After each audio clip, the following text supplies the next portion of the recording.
You are listening to Nightmare Delirium right here on CJSW 90.9 FM in Calgary on Treaty 7 land.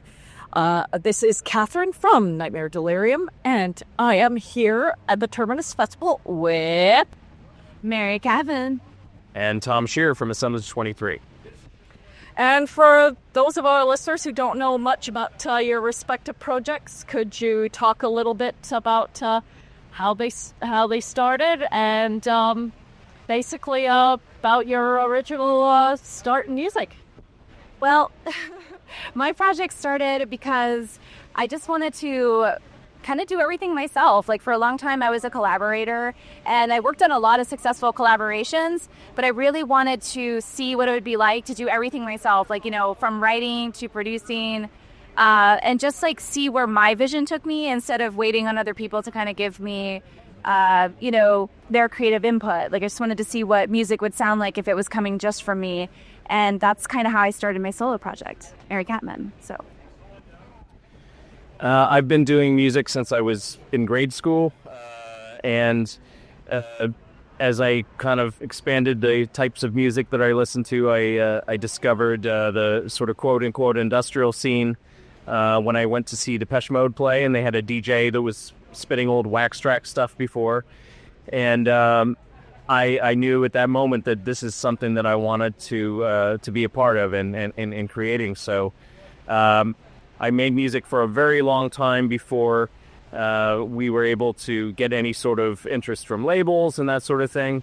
And my first album came out in 1999, and I'm just finishing my 10th album right now. Yeah, you've had a very long-running career in music as well. And actually, I'd like to... You mentioned you collaborate with a lot of people. Can you talk a little bit about some of that early stuff as well? Sure. Like, well, I can even mention that, like, you know, I started a lot of collaborations working with Tom, actually. You know, we worked on, like, an Sphere track together and a lot of other things. Like, I did as a guest spot on, like, a Neurotic Fish remix with Tom. And then we decided to form Helix after that point, after, like, many successful collaborations. I've also worked with Mark Hawkins of Mesh on his side project, Black Heart Burning, as well as... I have vocals on the next Mesh album coming out. I've worked with Jean-Marc Liederman. I've worked with Real of Coma Duster. I've worked with I've worked with Sphere. I worked with Iberforce. I mean, I've worked with just so many bands I've had the privilege to be contacted by, and so yeah, I've had a lot of fruitful relationships with other bands and my peers senior to me, and I feel really grateful for that, to be asked to be a part of a lot of that of their work as well. So yeah. And you mentioned Helix as well. I remember Helix actually played the online Terminus Festival back during the pandemic, and you became somewhat famous for Candle Cat. Could you talk a little bit more about that? Or? Yeah, sure. So Candle Cat is Norman, but Norman's since passed away, unfortunately.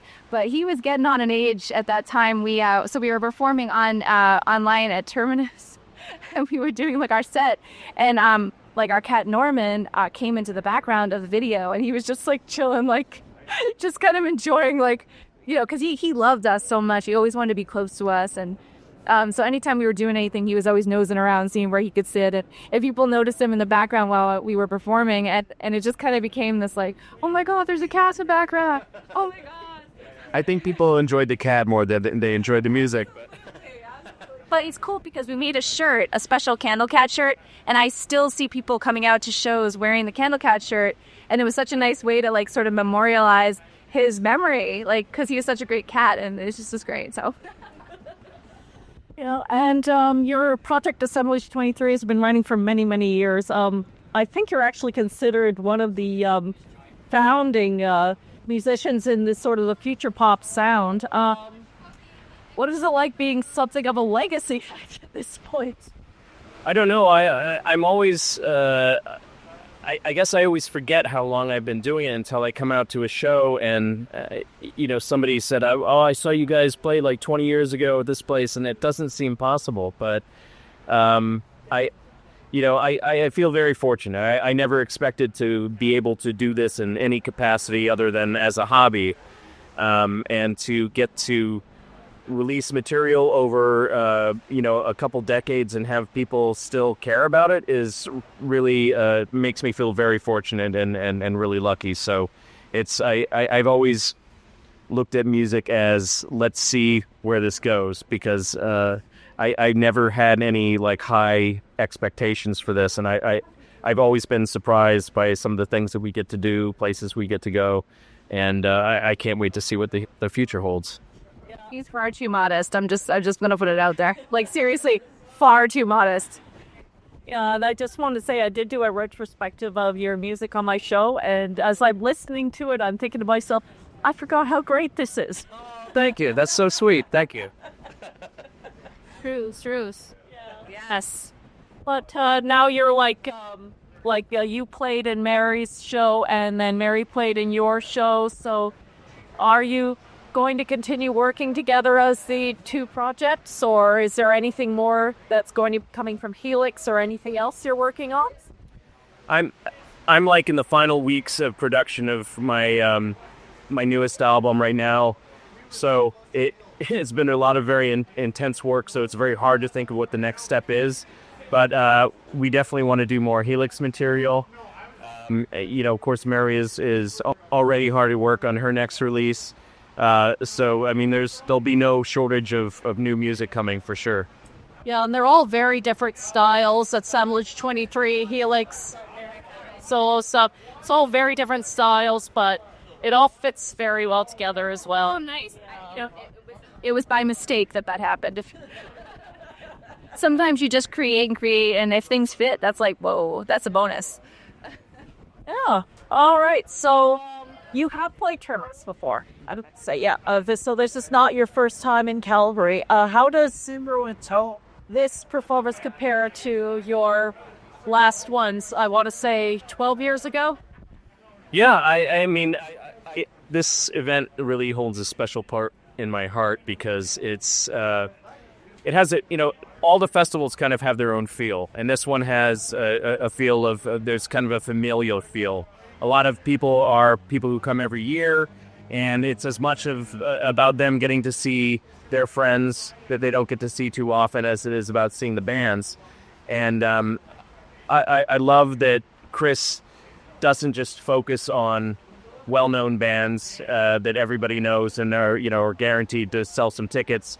This event is really focused on new bands and bands that are just on the verge of breaking into larger awareness. So we had a great time performing last night. The crowd was fantastic, and I mean, I'm sure Mary would say the difference. Great. I love the audience. They had so much energy, and honestly, I love when you can almost communicate back and forth with the audience as like a one body. Like it really feels like it's a one entity. Like in you're speaking back and forth to that entity, and then they're responding. So I really felt that there's a big connection between me and the audience, and that makes the time go by so fast. It makes for a great time. So I just loved it. It was really awesome, and I always like to say it was the best performance ever. It was the best performance yet.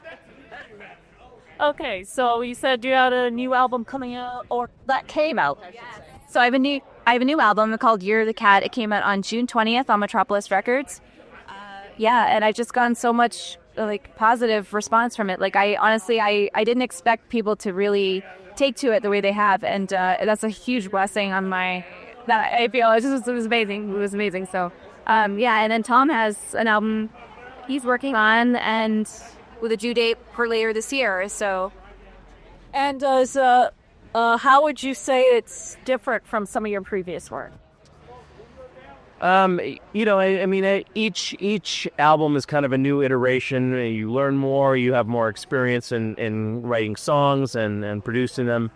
And I feel this is the best sounding album I've done in a long time. Like I'm really happy with the production.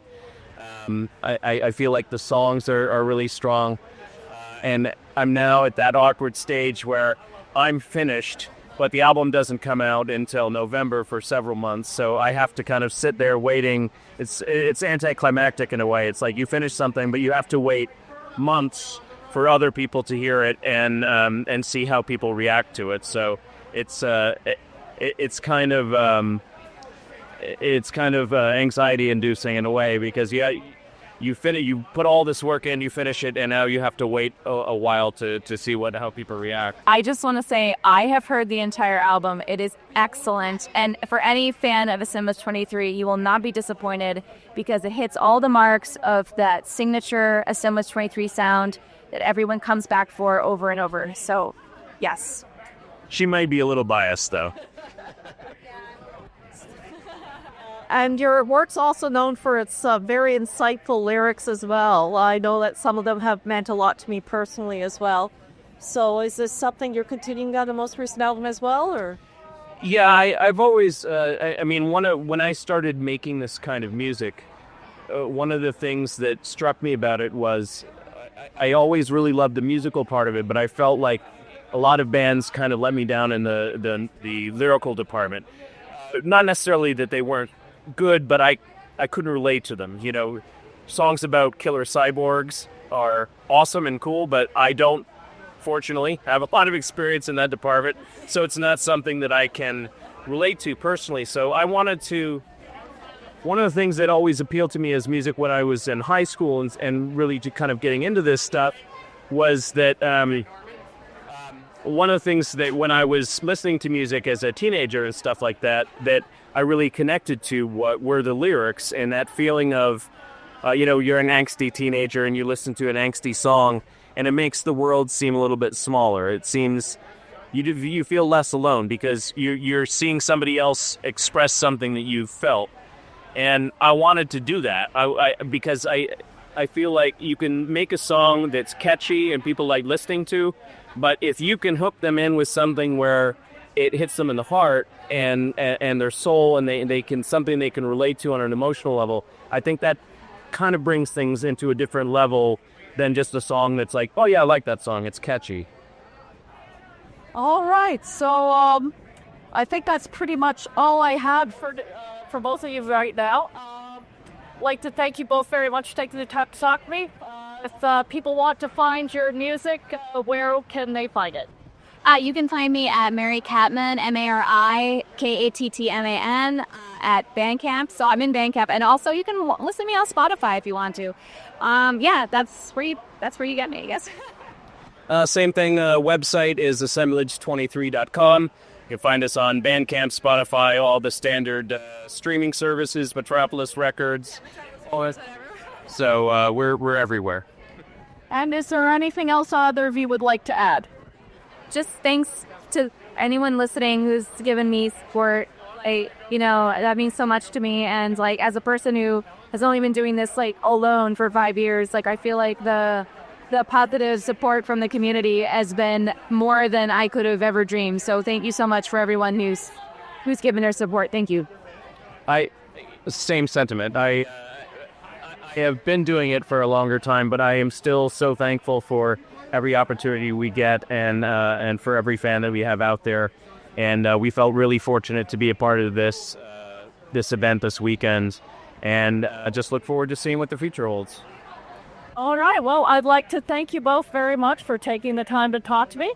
And I hope you enjoy the rest of your time here in Calgary and enjoy the rest of the festival. Thank you so much.